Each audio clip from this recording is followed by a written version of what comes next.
大家好，欢迎来到巴特菲斯，我是小阮。延续上一集的线条概论，我来分享8个重要的绘画窍门。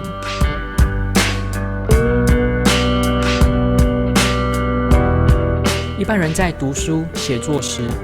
都是坐在一般的高度的椅子，将书或文件摆在书桌上。如果是绘画的情境，就会产生几个问题。第一个问题呢是视觉角度的偏差，因为我们在看纸张的角度与眼睛有相当的差距，在透视的诠释会产生偏差，所以呢，往往在画的时候会觉得没问题，但画完之后呢，将作品贴在墙上时，才会发现透视不正确。这边可以建议将椅子的高度提高，让眼睛与桌面的距离拉远，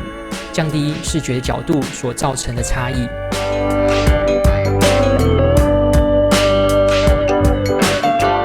对，我们在绘画时移动的应该是整只手臂，而不是只移动手腕或手肘，这是很多人会犯的错误。如果我们只移动手腕，手能够绘画的范围很有限，无法画直线，更无法画长的线条。如果我们只动手肘，范围呢会稍微增加，但是还是会受到很大的局限，而也还是无法画直的线条以及长的范围。我们应该以肩膀为支点，让整只手臂都能够自由的活动，这样呢才能够自如的挥洒，画出又直又有自信的线条。而要达到这个动作，就得先将身体与纸张的距离拉开。这也就是为什么专业的绘图师会使用绘图桌，也就是可以调整角度的桌子。而桌面的调整可以减少透视的误判，解决第一个问题。但绘图桌非常庞大、笨重、昂贵，在一般的家庭里、办公室里都不实用。我们可以怎么解决以上的问题呢？如同第一个建议，我们可以将身体与桌面的距离拉开。除了将一般椅子的高度提升，我更建议以高脚椅来代替，让身体与桌面之间呢制造更多的空间，让手臂更自由的活动，而拉出距离。视角的影响会减少，减低透视扭曲的问题。不过我还是会建议，在绘画时呢，时不时呢将图贴在墙上来做确认，避免到了来不及修正的时候呢才后悔。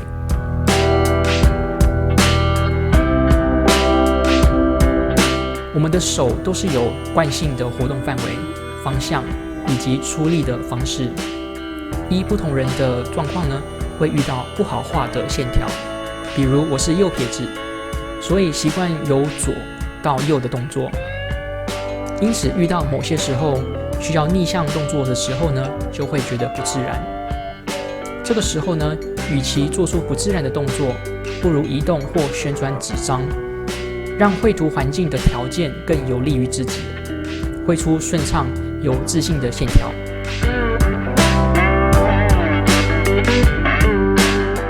如同手臂的活动，我们也应该让笔在手上呢能够自由的发挥。在不同的状况之下呢，我们可以用不同的方式拿笔，不管是为了适应不同的方向、角度的动作，或者是不同施力的要求。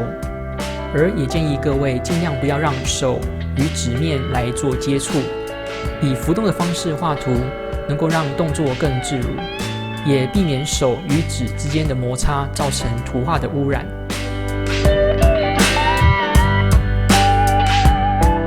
不管是使用什么样的笔，我都会在绘图纸下再多垫至少2到3张纸，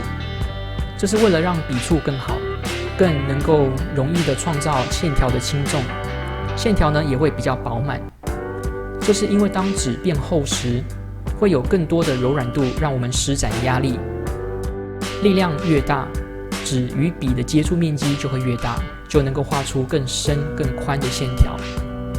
如果没有垫纸，那笔触呢很容易受到桌面的花纹或粗糙的表面而影响，画出的线条呢就会有很多的空隙，不顺畅也不自然，更没有自信。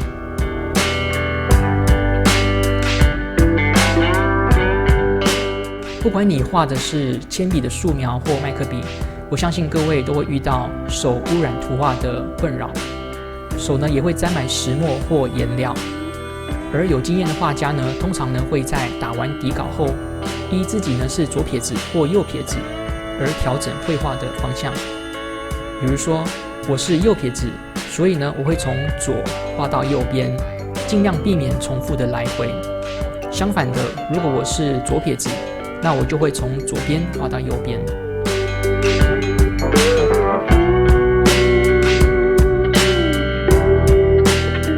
很多人在图画时会非常在意对或错，因此呢，在画每一个线条的时候压力都很大，也很怕画错，也因此呢造成毛毛或抖抖的线条。其实呢，每一条的线条都是为了你的下一条线而做铺陈，所以呢，如果没有上一条的错，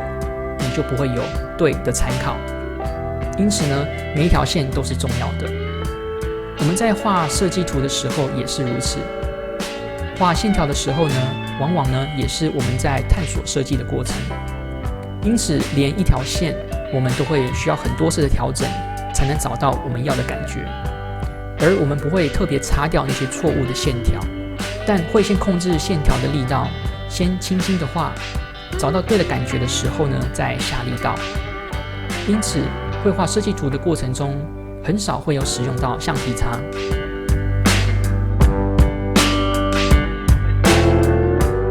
绘画呢是设计的过程，不是终点，所以呢不要执着于完美的呈现，应该呢要让这个过程赋予你自由的想象以及表达的空间，而不是受错误的恐惧而限制了你的创意。